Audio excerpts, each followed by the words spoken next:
Do you want more success, more growth, more results? Then it's time for the Boundless Success Accelerator from the Modern Observer Group. This isn't your average coaching program. It's where top performers come to dominate. Weekly group sessions, on-demand coaching, a community that's got your back, and a power-packed library of tools to supercharge your business and career. No more excuses, no more waiting. Get in, level up, and start building the life you've been dreaming about.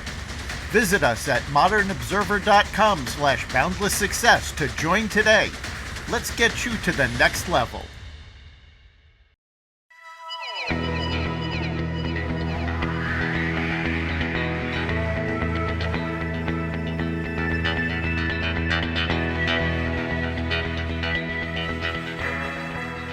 Hello, and welcome to the Success Showcase, the podcast that helps you succeed in your business, career, and life. I'm your host, Eric Lopkin from the Modern Observer Group, and with me, as always, is Chip Janiszewski from the Happiness and Success GPS. Chip, how you doing this week? I am doing wonderful, Eric. It's beautifully sunny out there. It's light out till 7 o'clock now because daylight saving time just started and it's 60 degrees. So life is good. Yeah, we've got nice spring weather all over the country, although we've got some severe weather coming later this week. So enjoy the spring while it's here.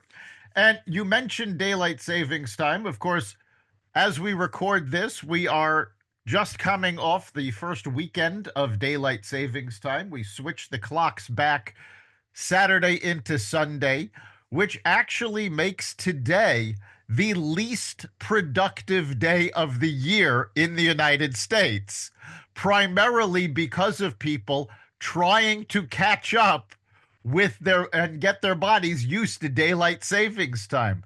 For some people, they can catch up right away. Some it takes a few days. But overall, today is actually known as the least productive day of the year, which is why I thought we should talk about a productivity tool and how we might be able to improve our productivity today. And what we're going to be talking about is time blocking. Now, time blocking is a very simple concept. It's you take your calendar, your day planner, and you literally block out time to do certain things. But there's a little more to it than that. There's 4 basic types of time blocks that you should be using, particularly to run a business. And the first one is task blocks. These are blocks of about 45 minutes to an hour, and they're there to complete important tasks. You assign one task to each block, and you focus on nothing else but that task. You put your head down, you don't answer the phone, you don't check your email. You're just working on that task. The second type of block is a strategic block. This is a longer block. This is about 3 hours, and you usually only need one of these blocks per week. And this is dedicated to high-value activities. This is not the day-to-day work. This is you're working on your business as opposed to in your business. This is where you plan strategy, put together your processes. This is where you build your business. The third type is called buffer blocks. And this is time set aside to handle low-value tasks. That's when you answer your emails, your phone calls, filing, other administrative work. This way you get that done in the buffer blocks, and it doesn't interrupt your task blocks or your strategic blocks. You're still getting everything done, but you're separating the type of work so that you can focus on what's called deep work rather than interrupting to do your menial tasks. The final type of block is called a breakout block. And this is time specifically reserved for rest, recovery, and activities that energize you, like hobbies, time with the family. This is where these blocks are there to help you avoid burnout. So those are the different types of blocks that we use in time blocking. Now, it's important to use all of them because they all build on each other. They all have specific functions. But what's really important is a mindset shift. When you use time blocking, you have to stop thinking of your calendar as an 8-hour workday. You have to schedule free time. You have to schedule time to relax. That's what those breakout blocks are for. So, in order to be truly productive, you need to look at your life as a whole, not just your work schedule, and put together blocks for each part of it. Now, in home, a buffer block rather than email or phone calls could be used for doing the dishes. Other menial tasks that don't require thought. Certainly, breakout blocks are used to spend time with family, friends, go to a ball game, play in a ball game, whatever it is that you like doing. So, those are the blocks. And that's the first step right there, is to shift your mindset into using these blocks 24/7 and figuring out what your calendar is going to look like. Yeah, that looks like quite a plan. I mean, I've heard about time management and so on and so forth, but to put it this way, to have it broken out like that, I mean, that covers everything. Obviously, the tasks themselves or the work that you're doing and the strategy blocks during the week obviously is really, really important to do. But we've talked about time management in the past as far as scheduling out months ahead of time for things like vacations and personal time and so on and so forth. And what this does is it breaks them down and puts them more into a daily and a weekly plan rather than the whole picture plan. But again, it all starts out with prioritizing what you're looking to do and organizing things that way, which we talk about. And then, what are the most important projects that you have coming up, setting up the priorities as far as what's the most important thing, putting a time on that, and putting those tasks right into those time blocks that you're talking about. These could be the 45-minute to 1 hour task blocks to get these things done as far as your projects go and that kind of thing. So it's a really, really great way to keep things organized and to start out with your goal list and break them down chunk it down into its smallest parts and really get them scheduled to get them done. Yeah, that's what it's all about, is getting things done. And as you said, it starts with identifying your priorities. Once you've understand how the blocks work, now you have to fill them with actual activities. Well, that's going to be your priorities. So list your top goals and tasks for the day and the week, or further out, even if you're doing this, for say on a monthly basis. Figure out exactly what you have to do and block out the time you need to do it. Now, sometimes you have to juggle things. That's part of what the buffer blocks are for, to give you time to put out fires. But I actually had a conversation with a recruiter.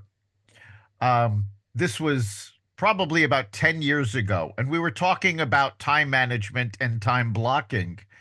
And she said, she can't wait for her emails to get to a buffer block because people are calling first thing in the morning. They need a temp for that day. So she's got to be available that, first thing to answer those emails and answer those phone calls. Well, I pointed out to her, that's a major daily task for you.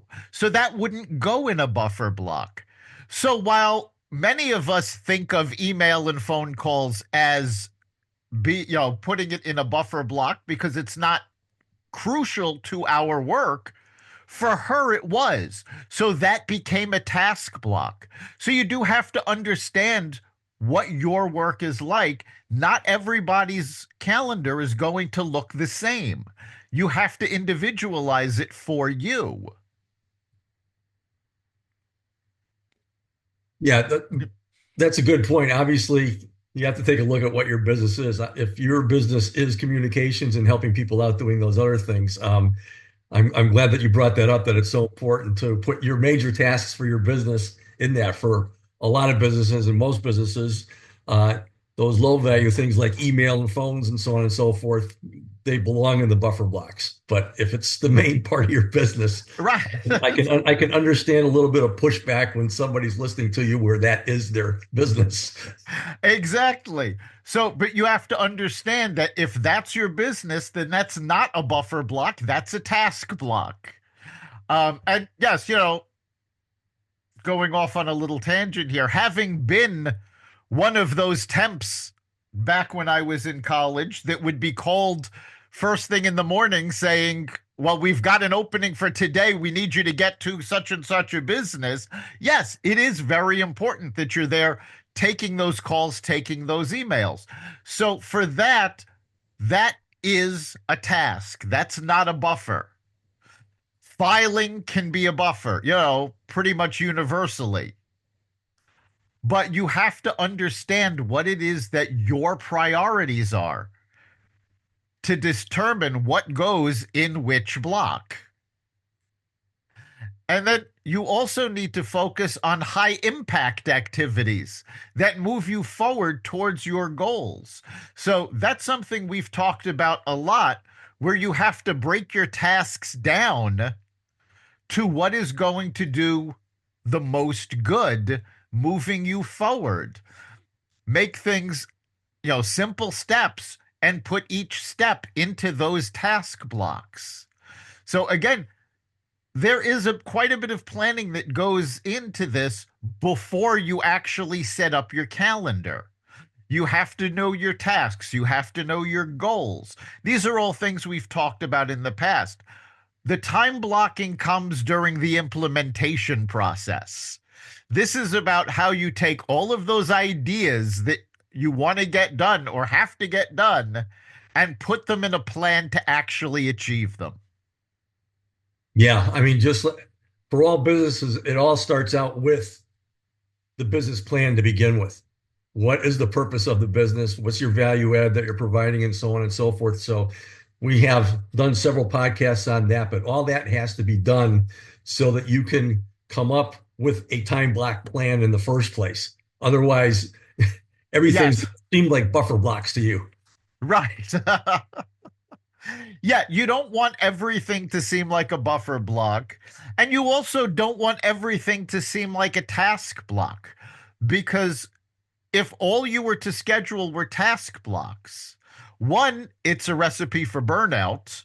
Two, you wouldn't be leaving time to do all those little things which would distract you from actually getting things done.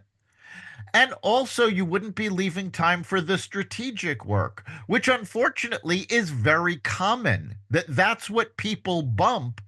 And that's why they often feel that they're, running in circles or, spinning their wheels and not getting anywhere because they're not taking the time to do the strategic work necessary to figure out where all of these tasks fit together.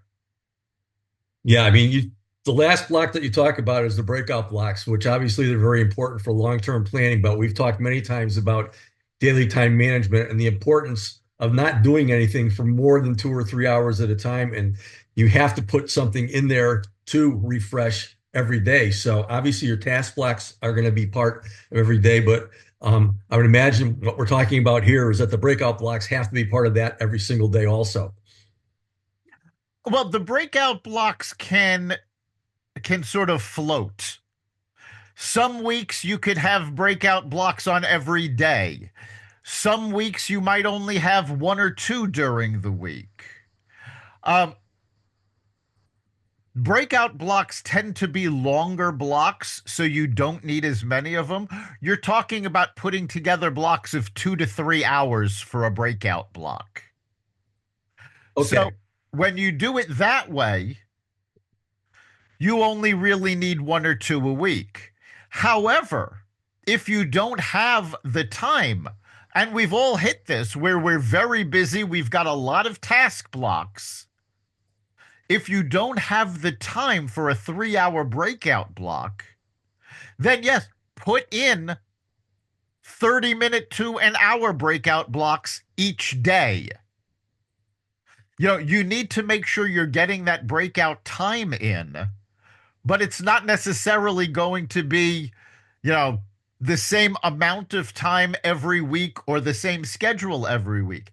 If you can do the same schedule every week, that's ideal. And I know loads of couples who do this. They call it date night. They say, on this night, we're not going to work. We're going to, go out and enjoy ourselves. And they do it the same night every week. That's a fantastic way to do it. If you can't do that, however, you still need to make sure to get those breakout blocks in. Otherwise, you're going to face burnout. Yeah. And burnout is very real and very common. Yeah. And obviously, I mean, you do need to take, don't call them a breakout block, but you do need to take breaks periodically during the day because you just can't keep your mind going at 100% for hours and Yep. hours at a time unless you're superhuman. It's just not going to work. And the other thing that we do talk about is some people are best doing things in the morning, some people are best doing things at night. And so you have to really analyze how things work for you too. Just by experimenting, then you'll figure out what the best pattern for you is. So some people are morning people like Yes. me. Some people like you get a lot of things accomplished at night. And so between the two of us, I guess we got the whole day covered. But anyway, Right. Yeah. it's And and the simplest way to make sure you get a breakout block every day is to actually break out time for lunch. Half an hour to an hour. Put in the lunch period as a block and don't work through it. Don't go, that is a breakout time. That is time for you to get away from work and recover. You can also, depending on, we're doing, if you've got a breakout block, say scheduled for 5 to 6, that you're going to be doing something with your family, you can use a task block for your lunch and meet with coworkers. Don't necessarily do work, but network with them. Find out what they're up to and add in a little networking time as a task block. yeah. And obviously, as far as these best practices for time blocking, we talked about starting with the to-do list, estimating the duration, scheduling everything. Using a calendar or a planner is obviously very, very important. And I would imagine the more flexible that is, where you can change things on the fly, that's a great tool to use. I mean, you know me, I used to do most of mine manually on my spreadsheets and so on and so forth, but there are some great tools, including what you created out there, where you can put these things down, but you have the ability to manipulate things as you have to do that. Because obviously, not everything's going to run flatline. Things are always going to be up and Yes. down, and you're going to have a lot of buffer blocks in there if you don't do that. And that's Yeah, sometimes schedules get thrown out the window when something absolutely urgent comes up. Ideally, you should have enough buffer blocks in your day so that you can deal with emergencies without throwing the whole schedule away. You can flip a buffer block and a task block if you need to. But yes, putting these on a calendar is crucial because you do need to see what all of these blocks are. And you can do, if you do it on a paper planner or a paper calendar, use different colored pens and pencils for each type of block so that at a glance you know what's coming up. If you're using something like Google Calendar or Outlook or Apple Calendar, also you can do things in different colors. Certainly, the online calendars make it much easier to move things around if needed because you can literally just grab it and drag it to a new spot. There's also a tool called Notion. Now, Notion is a free tool, works across all platforms, but there's a bit of a learning curve. So I warn you about that. But it is a very powerful tool for planning. And you can download free templates for task lists, time blocking, planning for different projects. And you can start from those templates. You don't have to start with a blank screen and try to figure it out on yourself. But I do recommend people look into Notion. Again, it does have a learning curve, so it's not for everybody, but it is a very powerful tool to use. Yeah, I imagine most of these online tools like Outlook, I know a lot of them have a reminder system where you can plug it right in your Yep. calendar. So you do get reminded with alarms and so on and so forth. And obviously, that's one of the nice things about having that electronically there as opposed to me having to look at my spreadsheet every day as far as when the tasks are coming up and then plugging it in with alarms in my cell phone. Having the reminders is a great tool to have. And I would imagine most of the online tools that you're talking about have that reminder system in there. Yeah, they all have different reminders to use. If you are most comfortable with a paper calendar or a paper planner, if you want to go old school, add to your system a kitchen timer. And at the beginning of each block, simply set the timer for the length of the block and it'll ring when you're finished. Yep.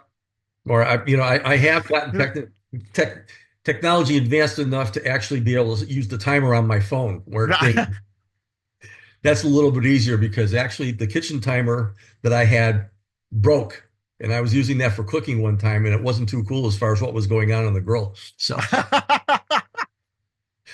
but yeah, I mean, basically, if you have a timer to keep you in line, that's so, so important. So, Yes, and you do need a timer for all of this, whether it's online, on your phone, you use an old-fashioned kitchen timer, you do need to set a timer at the beginning of each block because you want to make sure you get your work done, but you also want to make sure that it doesn't bleed into other blocks. Now, if you do have a task that you know is going to take an hour and a half, then schedule two 45-minute block task blocks, but break them up with a buffer block.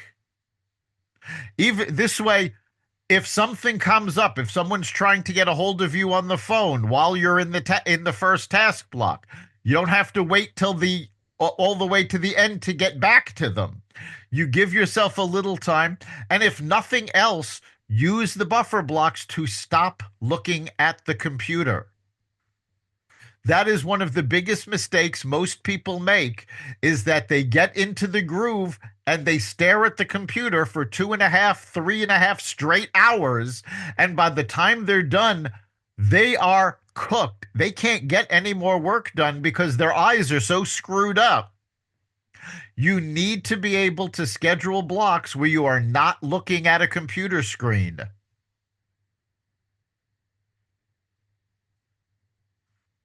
yeah, I hear you loud and clear on that. Obviously, you and I are both do a lot of work as far as planning presentations and this and that, whatever. So we get stuck in that analytical and editing and so on and so forth. And before you know it, a couple of hours have gone and saying, holy cow, what's going on here?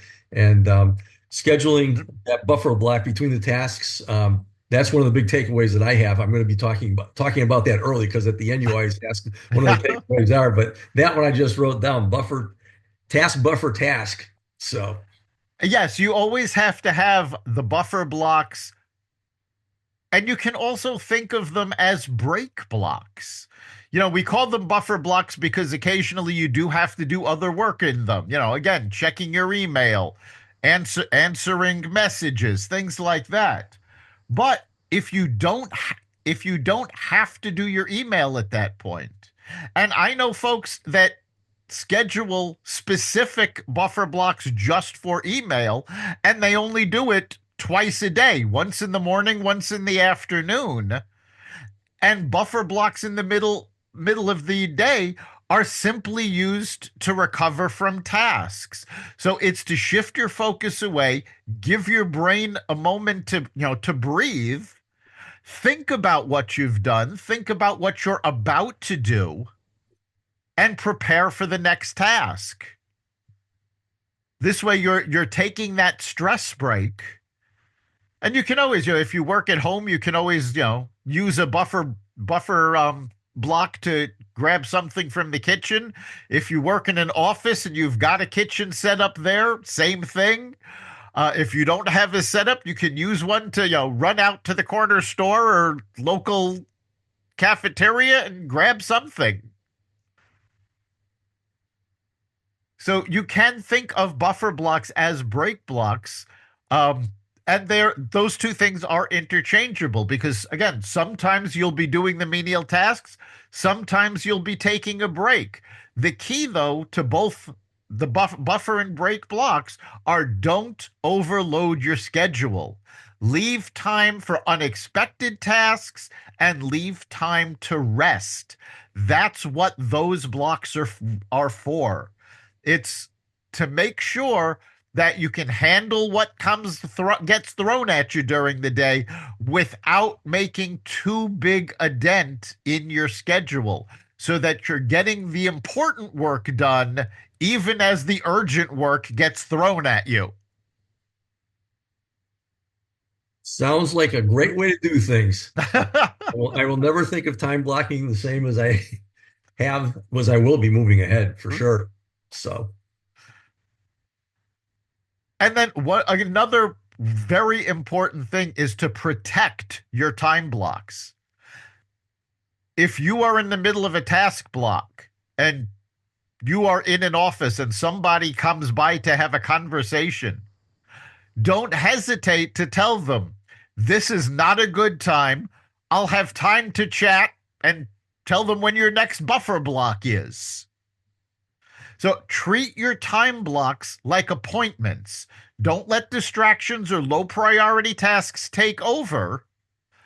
And that's one of the things, most of us don't take advantage of this enough, but your phone has a do not disturb mode. You can turn off notifications for email. You should be doing that during important task blocks and let people know this is not a time you have to chat. This is a time that you have to get this work done.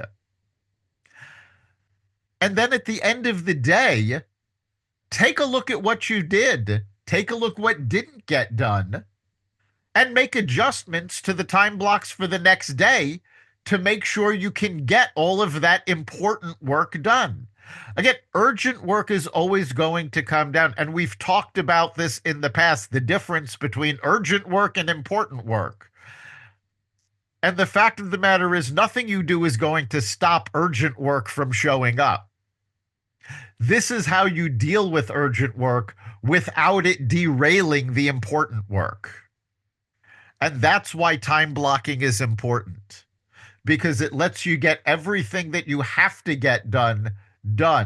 There's enough flexibility that you can move things around if things get, really overheated. But it's also good to make sure that you're getting the work that absolutely needs to be done. Now, I will say there's one thing that will trip people up. And if you start doing time blocking, you'll probably hit this more times than you care to admit. But you have to be realistic about how long a task is going to take. If you think a task is going to take 45 minutes, schedule an hour time block. If you think it's going to take half an hour, schedule a 45-minute time block. Things tend to take longer than we expect them to. So make sure you're leaving enough time so that you're not overscheduling, you're not running into other task blocks, and you're not stressing yourself out at the end of a task block because you don't have enough time to finish. that sounds like just a wonderful habit to get into because a lot of people are worried about not getting things done. So putting that call a little buffer block into the task block there, as far as like a couple extra minutes to do that, I think it's a fantastic idea. The other thing, I know that we probably have a lot of solopreneurs out there listening, but we probably have a lot of people that are working in offices also. And your tip as far as somebody walking by the door wanting to start a conversation. I think that this time block system that we're talking about today is something that that employee could probably bring and share with the whole office so that everybody gets on the same page there. And it's working the same way, but it will also potentially avoid hard feelings. Yes. Yeah, I mean, I think most people understand when you tell them, I've got a very important task. I've got to finish this. I'll be happy to talk with you once I'm done. Because we've all been in that situation. And speaking of finishing, we are just about at the end of our time. So, Chip, what do you think is the big takeaway for our listeners? Well, I love the system. 1, 2, 3, 4 task blocks, strategic blocks. Those are the important ones, and the buffer blocks are in between, and the breakout blocks let you take care of yourself, which is so, so important. So, again, it all starts with your purpose and your plan and what you're doing. But if you can break that up into the 4 different time blocks and schedule them, track them, I think it's going to be a wonderful system to work with. And I've learned a whole lot today. So I thank you very much, Eric. Yeah, time blocking is a fantastic system. It's been talked about in numerous books. The 12-Week Year by Brian Moran, Getting Things Done by David Allen. Most productivity experts use some form of time blocking to schedule their days. And the reason they do it is because it works. It's flexible enough to handle things as they come down the pipe, but strict enough that it makes sure that you get done what absolutely has to get done without putting things off, and still gives you enough time to make sure that you don't burn out. So it is a great system. There's loads of information on time blocking on the internet. So if you're interested in the topic, certainly look up more and see how you can customize it and what software you can use that you may already be using to customize it to work the way you want it to work.